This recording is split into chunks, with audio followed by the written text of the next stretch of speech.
इदम श्री सद्गुरुवे नमः। जन्म शताब्दी पुस्तक माला 77, आत्म विकास के 4 चरण, डे 16। परम पूज्य गुरुदेव वंद्यमा हृदय में स्थापित और वो आत्म ज्योति का दिव्य प्रकाश जो आज्ञा चक्र में है, वो गायत्री माता के रूप में हमारा मार्गदर्शन कर रहा है सतत। और हमारे अंतस चेतना में आदि शक्ति माँ गायत्री जन्म जन्मांतर के लिए स्थापित हो गई है और आत्म विकास की इस दिव्य यात्रा पर, दैव्य यात्रा पर हमारे अंदर महत्वपूर्ण परिवर्तन ऑलरेडी होने शुरू हो गए। इसी क्रम में कल गुरुदेव समराइज कर रहे थे और इस समरी में गुरुदेव ने बताया कि देखिए, जब हम इस यात्रा पर चलते हैं तो हमें ये घबराहट होती है कि बहुत लोग प्रश्न पूछते हैं कि नॉनवेज खाते हैं, क्या करें, गायत्री तो कर ही नहीं सकते।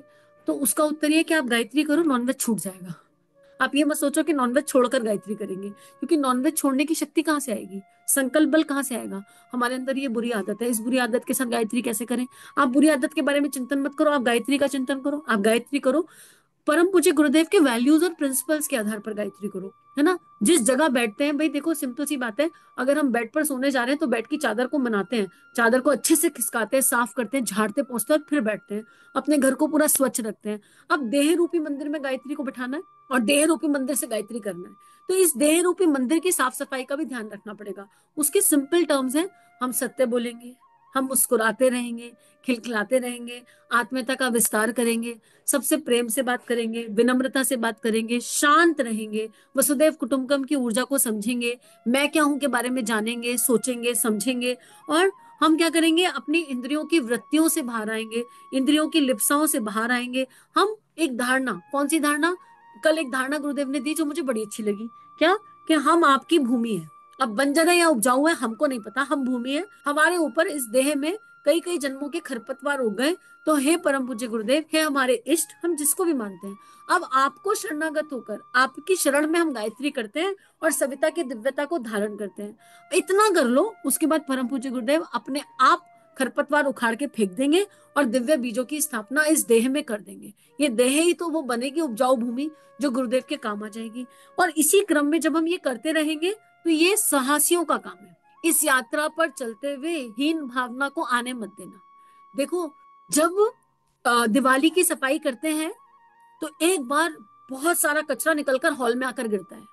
उस समय क्या गिव अप कर देते हैं, हे भगवान अब हम थक गए, इस कचरे को देख के अब हम डर रहे हैं, चलो बेड में जाओ, छुप जाओ चादर ओढ़ के और सो जाओ, हमसे ये कचरा साफ नहीं होने वाला।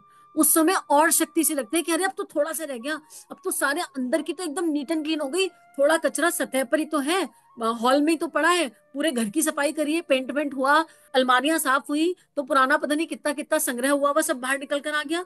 तो बाहर से घर पेंट होता हुआ है तो बहुत गंदा दिखाई पड़ता है, पर अंदर कितना साफ सुथरा होता है। तो जब हम इस यात्रा पर चलते हैं तो हमारे कई कई जन्मों के पुराने संस्कार एकदम सतह पर आते हैं उबलते हुए। जैसे दूध उबलता है तो एकदम पतीले पर आता है ना, उस समय तेज जाके भाग के गैस बंद करते हैं या उसे उबलते, उसे बहने देते हैं, उबलते देते हैं। उस समय हीन भावना में मत जाना, उस समय लोअर एनर्जी पर मत जाना, उस समय ग्रेटिट्यूड की एनर्जी पर जाना। अरे वाह, गायत्री करने का फायदा हो रहा है, गायत्री करने का लाभ हो रहा है, परम पूज्य गुरुदेव की कृपा प्राप्त हो रही है, अंदर की सफाई हो रही है, और जन्म जन्मांतर की जो वृत्तियां हैं जिनके बारे में हम जानते भी नहीं थे वो सतह पर आ रही है, अभी आई है। तो चलो इन पर और गायत्री मंत्र की बाल्टी भर भर के प्रकाश डालते हैं और प्रकाश डालेंगे और ये एक दिन बह जाएंगी, अपने आप बह जाएंगी। पर उस समय अपने आप को बुरा नहीं मानना। तो गुरुदेव कह रहे हैं ये कार्य आसान नहीं होगा, लेकिन ये कठिन भी नहीं है। शरणागति के भाव से चलेंगे तो कठिन नहीं है। और जो विकार से करे प्यार और विकार को करे स्वीकार, उसका है बेड़ा पार।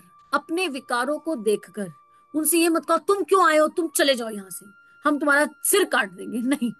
उनसे कहो तुम आए हो तो हमारे भीतर से निकल कर आए हो, भाई भाई साहब बहुत बहुत थैंक यू कि तुम दिखाई दे गए। अब जब तुम दिख गए तो गायत्री रूपी प्रकाश तुम्हें अपने आप विलय कर देगा। परम पूज्य गुरुदेव की प्रेम लेखनी तुम्हें अपने आप विलय कर देगी, चिंता की कोई बात नहीं है। गुरुदेव कहते हैं इंद्रियों का दमन होने पर वे मरती नहीं और अधिक उत्तेजित हो जाती है। दमन मतलब अपनी इच्छाओं को दबाना। मेरा कुछ खाने का मन कर रहा है, ठीक है, और मैं इस यात्रा पर हूँ अध्यात्म की, और ये कहती है सात्विक आहार खाओ, उचित आहार खाओ, अल्प आहार करो। अब मेरा चिंतन छट ही नहीं रहा, नहीं नहीं मुझे तो आज केक खाना है, नहीं नहीं मुझे तो आज केक खाना है। फिर मैं कहती पागल हो, केक क्यों खाना है, गंदी बात, केक नहीं खाना। फिर रात तक नहीं मुझे केक खाना है, बार बार केक मुंह मारा, दिमाग में केक दिमाग में घूम रहा है, बार बार केक दिमाग में घूम रहा है, और मैं बार बार अपने आप को समझा रही हूँ नहीं केक नहीं खाना, नहीं केक नहीं खाना, नहीं केक खाना। यकीन करो एक टाइम पर आकर ये इच्छा इतना दबाऊंगी मैं, इतना दबाऊंगी मैं, कितनी देर दबा लूंगी, उतना संकल्प बल नहीं है। एक ऐसा टाइम आएगा कि ये ब्लास्ट हो जाएगी इंद्री और जहां मैं आधा केक का पीस, चौथाई केक का पीस प्रसाद मानकर खाती, वहां पर मैं 4-5 पीस उठाकर खा सकती हूँ, ये संभावना है। इसलिए मध्यम मार्ग। पहले अपने आप को ये देखना कि हम केक की इच्छा को दबा क्यों रहे हैं। आई इच्छा, कोई बात नहीं, अच्छा केक खाने की इच्छा ने जन्म लिया, ये कहाँ से जन्म लिया?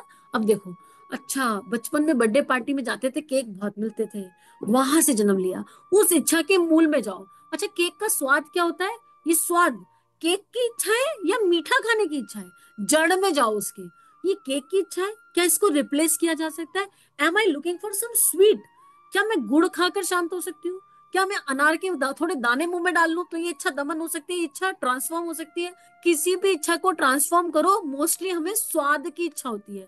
खट्टा मीठा तीखा किसी पर्टिकुलर आहार की नहीं होती। जब आप उसके डेप्थ में जाओगे तो आपको पता चल जाएगा कि what is that feeling all about, और धीरे धीरे उसको ट्रांसफॉर्म करो। केक, अच्छा चलो घर का बना हुआ, बाहर का केक क्यों खाना है? अगर खाना है तो घर में। घर में क्या सूजी से बना लूं क्या? चिंतन करो, हाउ कैन आई ट्रांसफॉर्म। उसको दमन मत करो, उसको मारो मत। और जब आप ट्रांसफॉर्मेशन की एनर्जी पर जाओगे तो धीरे धीरे वो इमोशन एड्रेस होगा। उसने जहां से जन्म लिया वो भाव समझेगा। वंस इमोशन इज एड्रेस, इच्छा विलय, धीरे धीरे वो इच्छा ही खत्म हो जाएगी।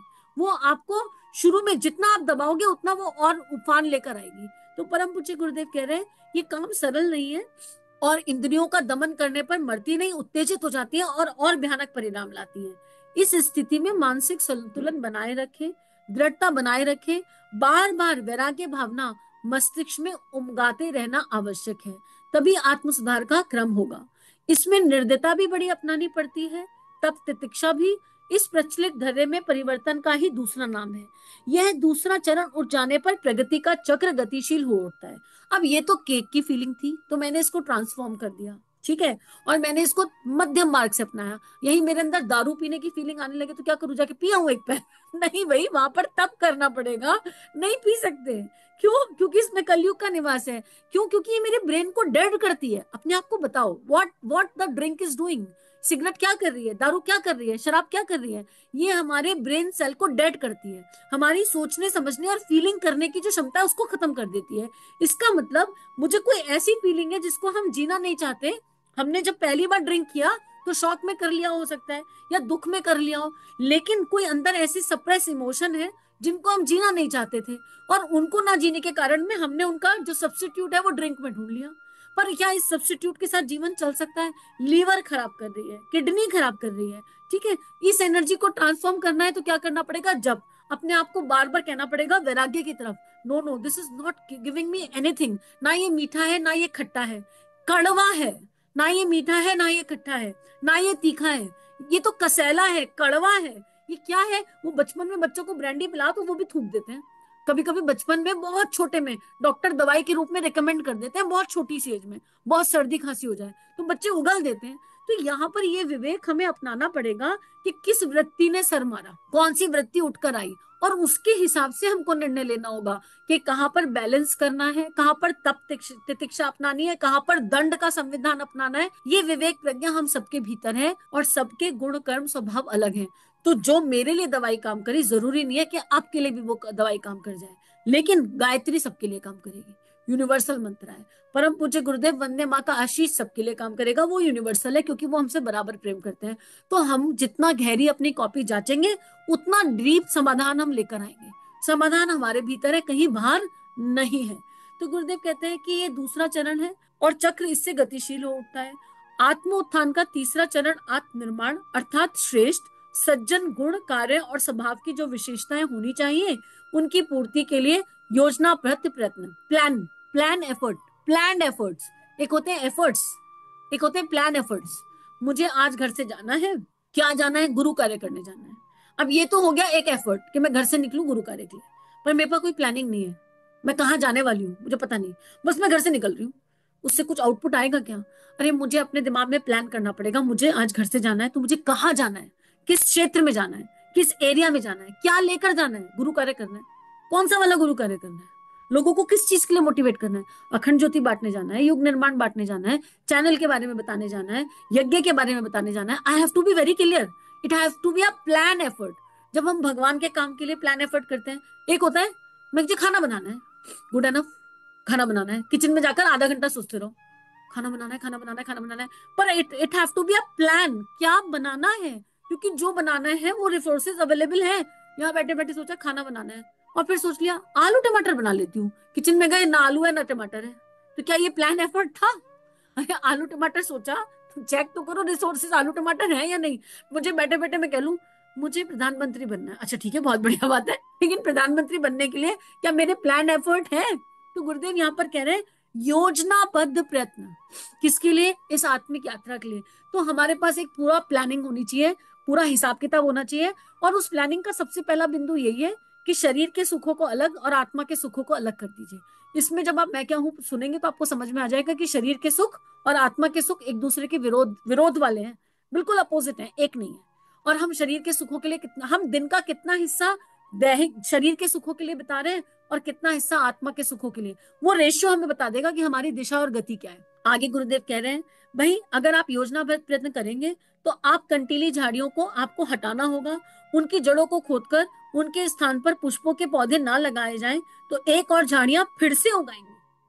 अगर हमने जमीन की सफाई, मैंने जमीन की सफाई कर दी किसान ने, और सफाई करके उसको खाली छोड़ दिया, तो वहां पर वापस कांटे उगाएंगे। उस जगह को भरना भी होगा जो गड्ढा हम खोद रहे हैं। हम अंतर गुहा में प्रवेश कर रहे थे, हम अंतर गुहा में प्रवेश करके गड्ढा खोद आए और उसको खाली छोड़ दिया। आप किसी भी गड्ढे को खाली छोड़ दीजिए, बारिश होगी पानी भर जाएगा, पानी भरेगा तो मच्छर आ जाएंगे। तो इस देह के अंदर इतनी गहरी गुफा बनाई, उसको खाली क्यों छोड़ना है? उसको गायत्री से भरना है, परम पूज्य गुरुदेव की लेखनी से भरना है, सद विचारों से भरना है, सद भावनाओं से भरना है, दिव्य ऐसे विचार ऐसी भावनाओं से भरना है, उनके बीज अंदर डालने हैं कि वृक्ष आए और बहुत सुंदर वृक्ष निकल कर आए। तो गुरुदेव ये लिखते हैं जड़ें खोदकर उनके स्थान पर पुष्प पौधे पेड़ लगाए जाएं तो एक और झाड़ियों के फिर से जड़ पकड़ लेने की आशंका तो रहेगी, पर दूसरी ओर फूलों के खिलने से जो सुवास और सौंदर्य उपलब्ध होने वाला था वह भी हाथ ना आ पाएगा। बीमारी दूर हो गई है, आधा काम हुआ, पर अब बीमारी को ठीक करने के लिए या बीमारी दोबारा ना हो इसकी भी व्यवस्था स्वास्थ्य संवर्धन के लिए बनानी पड़ेगी। उसमें चाहे व्यायाम हो, चाहे टहलना हो, चाहे पुष्टदायी आहार हो।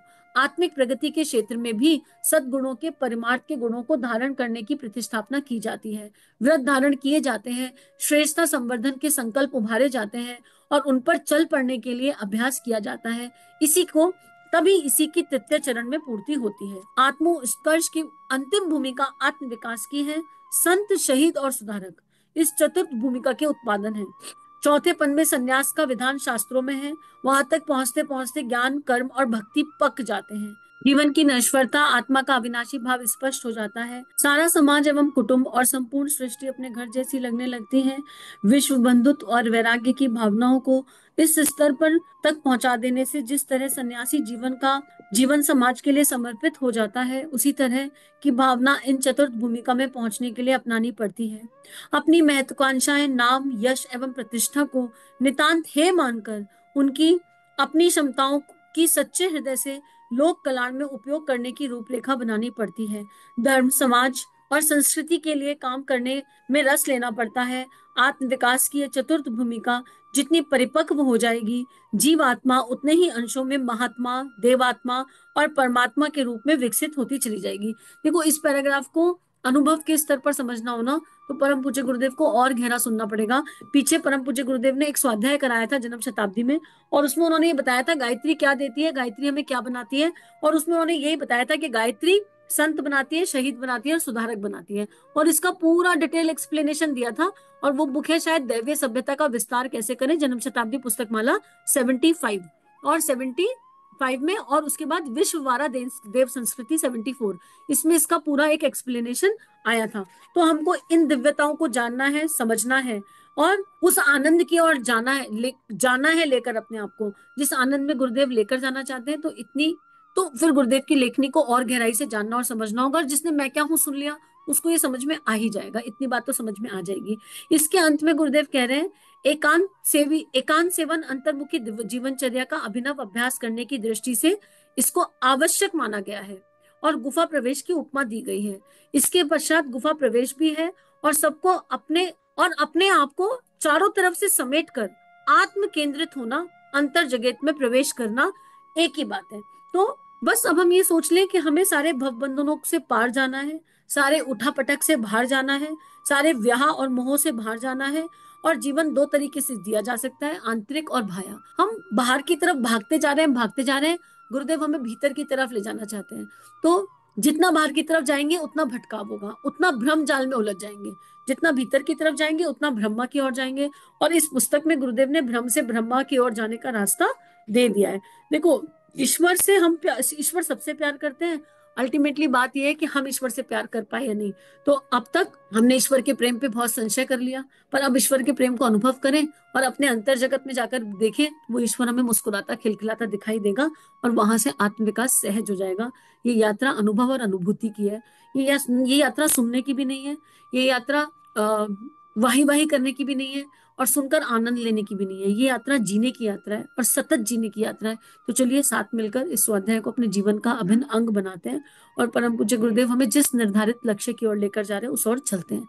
इदम श्री सद्गुरुवे नमः। सभी अपना ध्यान रखें। जय हिंद। अगर ये वीडियो आपकी लाइफ में बदलाव ला रहे हैं, ये भावनाएं आपके अंतःकरण को स्पर्श कर रही हैं और आपके जीवन में परिवर्तन आ रहा है, तो इन वीडियोस को विश्वव्यापी बना दीजिए। चैनल को लाइक कीजिए, सब्सक्राइब कीजिए और इस कंटेंट को जहाँ जहाँ तक पहुँचा सकते हैं पहुँचा दीजिए, ताकि दिव्य विश्व वसुंधरा जागृत हो सके, ऋषियों की और संतों की लेखनी सभी के अंतःकरण बदल सके। जय हिंद, जय भारत।